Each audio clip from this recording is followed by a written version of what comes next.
Hello out there and welcome to all you viewers in TLBTV land. I'm Lorana Hopes, your host for Right the World. This show is brought to you by TLBTV and the TLB Project. We want to thank you for joining us. This is the show where we speak to all sorts of different authors and writers from different genres. We tell you about a lot of great books to read and, of course, some tricks of the trade. And today I'm super excited to be joined by Roger Landry, who isn't an author, but is a writer. And if you're not sure what that means, I'll let him give you the definition. How are you doing today, Roger? I'm doing great, and I always enjoy it when I get a chance to talk to, especially on their show, some of our great hosts. When I founded the project about almost going on 6 years ago now, the one thing that we wished for everybody was to know the truth. And we've spread across the globe. We influence 36 websites globally, of which a dozen of them are ours, proprietary. And we have TLBTV, of which you are one of our absolutely phenomenal hosts. So this is going to be a great discussion, and I really enjoy being here. Thank you. Well, I'm super excited about it too. When Rebecca first approached me about doing this show, I was like, oh, I don't know if I have time. I used to do radio, but nobody sees you in radio unless you're out on remotes. But it's been a lot of fun. I can imagine it's been fun. Look, I worked within the system, meaning the government, for 3 decades. So my life was extremely organized and compartmentalized. Right. So do I understand? And then all of a sudden here for the last going on 7 years now, I have been researching, writing, doing radio shows, doing TV shows. But you brought something up in your opening, and please all excuse me, but I seem to have a hoarse throat right now, but I really want to do this show. Okay. So you brought up a very good point, a sterling point, and that's what you and I discussed talking about on this show. There are writers, there are authors. To say you're a writer and an author is possible, okay? It is. True. How many books have you written, okay? To say you're a writer is extremely possible if you publish any type of articles, periodicals, so on and so forth, all right? So, but is one the other? I'll tell you what I do every day. I wake up, I look through everything I possibly can that happened over the night. I'll tell you what I do every night before I go to bed. I watch between 20 and 30 5-minute videos of things that happened today. Wow. Visual impact. You can read something, but if you're actually watching it unfold in front of you, okay, then it's a different impact. Now, as a writer, how I see something determines how I write it. Absolutely. Okay? How I read something, I'm going to mimic it if I read it. If I see it and I see all the ambiance and all the nuances that went along with it, then I'm going to write a story. So, but that doesn't make me an author. An author spends so many hours developing plots and what ifs. You must have a million what ifs in your mind. I don't deal with what ifs. I deal with, this is what's freaking happening right now. Are you awake? Okay. We live in 2 different worlds. Because I am a good writer and have published probably close to 1,000 articles, each one averaging about 1,000 words, which means I'm more than likely exceeded 1 million written words. I will never say I'm an author. I don't think the way you do. I don't plan the way you do. I don't present the way you do. And there are times I am jealous of you because you took the time to think of all of those what ifs and you plotted the perfect plot. Well, sometimes. And then sometimes they're just these stories that just keep playing in my head. My husband always is like, why are you always on your laptop? And I was like, dude, if you knew how many stories are just going like circles in my head and I can't get rid of them until I get them on paper.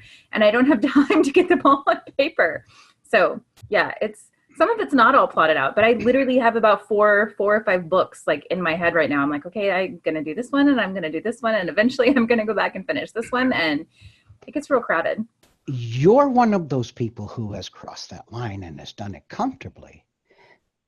Our Oh, very first interaction with you was a few very well written articles on the educational system as it exists today in America.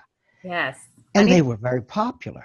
I need to write you some more because, ooh. And they were great. And they were appreciated. And then we got you over here to TLBTV, and we found out that you have this very pleasant demeanor that allows people to talk to you comfortably, even though they know they're being recorded. So you seem to fit both genres very, very well. Well, thank you. I'm not quite as comfortable in the writing genre as you are. I don't want to spend 40 minutes to an hour watching news shows at night. That's about 2.5 hours a night, Yeah, yeah. every night. But maybe it's just because the news depresses me. And I think that's why I like writing. I get to create these stories that aren't depressing. I told you I was jealous of you in certain aspects, didn't I? You did. Okay, your job is, in your mind, is to put together such a great plot, such a great flow, such a comfortable telling that whoever reads it is entertained and pleased, that they get something from this, because we always remember best what pleases us most, not what pisses Right. us off most, regardless of what most people think. All right, so you write that way. I wake up every morning and think of the world we live in today. We have perpetual warfare going on around the globe, okay? We have the sickest nation we've ever seen on the planet, the United States, okay? We have a failing healthcare system. We have a failing educational system. We have, I could go on and on and on. This is what I have to write about every day. This is what I get to do. I'm so jealous of you sometimes. I am. It's nice when you get to create your perfect story and you have this, not that there aren't things that happen in my stories because they're not all just like, I rainbows know that. and unicorns. I've read some of them. But you get to create this, this story where everything works out right. But here's the problem that I have now come across. I'm jealous of my characters. I'm so Okay, let's take a psychological step there, okay? Let's just sidestep and take a psychological step there, okay? There is a piece of you in everything you put down. yes, there is. It's either the way you think, it's the way you react, it's the way you have react, it's past experiences, or it's wishes. Everything you write has a little piece of your persona. That's the same with me. Yeah. If you read what I write, let me guarantee you what you need. You need a chair that doesn't swivel and has a good solid safety belt. You've read some of the stuff I write. Am I exaggerating that, Lorena? No. I'm very blatant. I'm very bold. I tell it exactly the way it is, and I never challenge anybody to prove me wrong. I dare them to prove me wrong consistently. So, again, because everything we put out in the Liberty Beacon Project is based on our integrity. Our entire following is based on our integrity. You know what? It takes 1,000 attaboys to build a good reputation. It takes one aw crap to tear it Ruin down. it. I know. It's so true. So again, let's point out the difference between what you get to do and what I have to do. Just the way I said it should explain it all. It's true. It's true. It is a little, I don't know, maybe a little more fun until you have all the stories and no time to write them down. So, and now I've gotten to the point where I actually have a following. It's small, but it's a following. And so now I'm getting email from readers It's not that small. asking when particular books are coming out. Like, when is the next one in this series coming out? And I'm like, I just released it. And they were like, no, but I mean the one after that. And I was like, Okay, so obviously, wouldn't you say you have succeeded at what you wish to do as I defined it about 10 minutes ago? yes, Yes, yes. I would too. Because My next step is to succeed at the point where I can do it full time. Because then I can go back to writing more articles for you, and I can, have more time open for my And shows. And I that's, know you're working on that, but you have to know that we're working on that as well. I do know that. Because now all of a sudden, and I won't say why, that's your personal life, you have a lot less free time in your life now, which Do. means that getting a show is going to become an exponentially larger task than it was, say, a couple of weeks ago. But you'll do it for I will. two reasons. One, you're very, very intelligent. And two, you know that there is a lot of ignorance out there. Let me qualify that, okay? I didn't say stupidity. Stupidity is having the knowledge or the facts available to you and choosing to do nothing with them. Yes. Ignorance is not having the facts or not having access to the facts, so you don't know what to do, okay? If you go to most organizations and you ask them what their mission statement is, they will point you to either several large paragraphs or a small book. Right. The entire TLB project mission statement is one very short sentence, and it makes more sense than all of those. Our mission statement is the eradication of programmed ignorance, which means we're led to believe we have a phenomenal educational system. You and I both know that's true. Not true. We're led to believe that we live in the healthiest country on the planet, when in fact we live in the sickest country on the planet. And again, I'm not going to get into the politics of anything, but this is via the mainstream media, not people like you and me who make it a point to regard our integrity as the highest. Right. Okay? And so our task, including you as part of this project, our task is to eradicate the programmed ignorance in any fashion we can. Give people a leg up. If you know what's going on, you can influence what's going on. If you don't know. So while we're on this education, I have to share with you where I teach.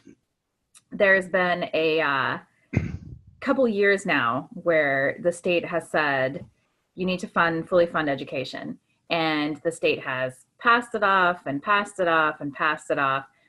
Well, this last session, they finally decided that they have now fully funded education by taking resources from some schools and siphoning them to other schools.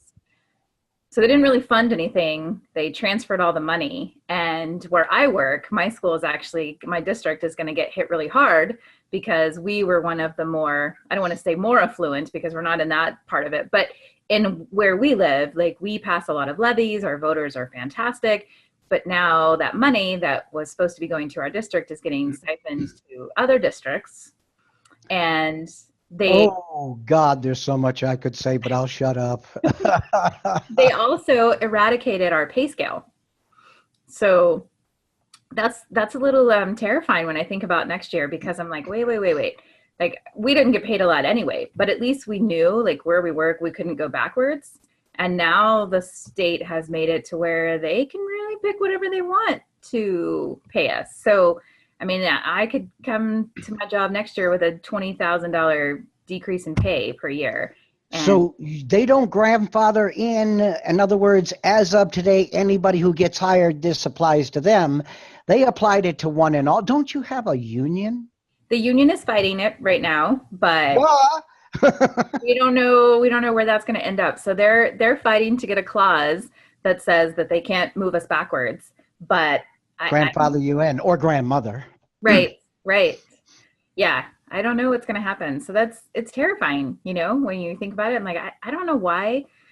I don't know why anyone would be a teacher at this point. Like, I get that you want to help kids. Like, that's why we all join. We all want to help kids and we want to make a difference. But when you look at all the stuff that's coming down, this new evaluation process that's going to be tied to salaries eventually, and it's super subjective. I mean, when they came up with it, they were like, "Oh, this isn't subjective; it's objective, and it's great." And I was looking at the things, and I was like, "No, this is still subjective." Like they said the same thing about Common Core, Lorena. Yeah. They said the exact same thing. And right now, there are teachers all across this country going, "Ah!" Yeah. Well, and that's the other thing is, they keep telling us we can't teach kids the same way because they all learn differently. And so we have to teach to them at their level and get them all to, but we test them all the same way. Like, I don't understand where this makes sense. You wrote a great article about that, though. I did. Testing our children. I did. Absolutely. It was very, very widely read.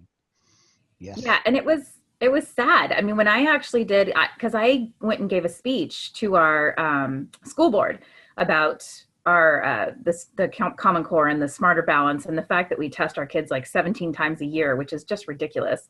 But when I started researching it, I was like, I can't believe that they actually have to send like instructions on how to remove vomit from test booklets because so many kids throw up on them, like from anxiety. I'm like, that's just not right. That's not right. And now the test is set to the level where kids who don't plan to go to college, who want to go and be electricians or hairdressers or mechanics or whatever, like they cannot pass this test. And it's ridiculous because it's no longer a test to make sure you're going to function in the real world. It's a test to see if you're prepared to go to college at a 4-year university, which not all kids are. And that's okay. But we're telling them that they're not okay. I will throw maybe 2 or 3 sentences in here, and then I promise I won't bring it up again, but you keep pushing this point, okay? Common Core, to most people's chagrin, is not a federally constructed program. It is a program that was put together by huge corporatists and corporate funds. Bill Gates is a huge, we're talking about 10 to 15 million dollars, and that was just to get the ball rolling. Much more has gone in. So we're looking at a corporatist, not a government, okay, mandated and built system. Now, they have blatantly said on more than one occasion is that we want common children. We don't want children that will excel because they will challenge the system, but we want children that are intelligent enough to do what needs to be done to forward the aims of whatever the government may be. Right. Or whatever the corporatocracy may be. So this is what we're looking at. When people think the government's doing a poor job of giving us a blanket education system, it's not coming from the government. Here's the real kicker that I just found out this last year. The company who makes the standardized test has gotten into making curriculum. So now they make curriculum that's supposed to help you teach to the kids so they can pass the test. And then every time they change the test, oh, we need a new curriculum. Like, it's just a circle of money. Yeah. That's exactly what it is. Okay. Now, I knew I would drag you way off course with this, and I apologize. So I'm going to lead us back into the right direction. Okay, do that. Because I know you're about ready to wrap this up here. All right? Or whenever you're ready. Yes. Yeah? Okay. Yes. Listen. I'm not an author. The reason I wanted to do this show with you is because far too many people say in their articles, okay, authored by. No, this is written or researched and written by, okay? Yeah. This is not authored by. Now, if I'm looking at a novel and it says written by, that's going to look a little peculiar to me because it should say authored by. And there is, but what you and I did for the first third of this show was we showed that even though we live in 2 totally different dimensions, there's a lot of similarities in what we need to do and how we have to do it. It's just yours is much more fun. Most of the time. Most of the time. There's a lot that goes into writing that people don't know. I mean, there's a lot that goes into writing too, but you know, I hear it all the time. People will say, "Oh, I only buy free books," or I only get free books," or, you know, "Let me know when you have another one at 99 cents or whatever." And I'm like, I get it. I like deals too. But if people really knew how much went into authoring a book, like, it just blows my mind. I can't even offer them on a site where you can download them for free. Like, I have to pay to be a member of a site where you can download my book for free so that I can hopefully, get you in my newsletter and talk to you about other projects and stuff like that. So like even those sites where, you're offering your book for free aren't free. And No, not free to you. no, not free to me, and much less, the cover that goes into it and the formatting that goes into it and the time that goes into it. Were you ever told, or did you ever hear an approximate for the average word count? Yeah, based on novels. Yeah, what's the average for a book? It depends on what genre you're writing. Because I write inspirational romances, mine is between 50 and 80,000 words. Okay. So let's say an average across the genres would be 100,000 words. Yeah. Right? I've written over 10 books. Yeah. I know. I didn't say author. Did you hear me? I didn't. I never exaggerate. I never lie. And I try never to misspeak. I have written the equivalent of at least 10 books or 20 novellas. Yes. Yes. But I'm still not calling myself an author. I think there's a nuance to it too. Like, when you're writing articles, you're trying to get the facts out there. And in a way that people buy into it, but you're not getting into the flower. Well, you can share the way you feel about things, right. But it has to be based on fact. It has to be. Fiction doesn't work in reporting the news. It shouldn't. Well, it does for CNN and what? I didn't say that, did I? I heard nothing. Yeah, go ahead. Yeah, no, but I mean, it's different when you're just putting the facts down versus when you're trying to create this flowery language where you're creating this picture. And, I ran across this writing program, which has been amazing, but it's crazy because every once in a while, it'll pull stuff up and they're like, oh, you shouldn't use this word. And I'm thinking, I don't know how to say that any differently. Like, you really have to kind of wrap your brain around certain things that are not the way you would normally say things in order to do them in a book. I not only agree with you, but let me give you a real quick thing I find myself going through over and over again. I can take an article I wrote 3 years ago, if it's on something medical or if it's on something, whatever. And if it's a good basic article, I can use that as the foundation to build a brand new up-to-date article with the up-to-date facts. Okay? But what I find is,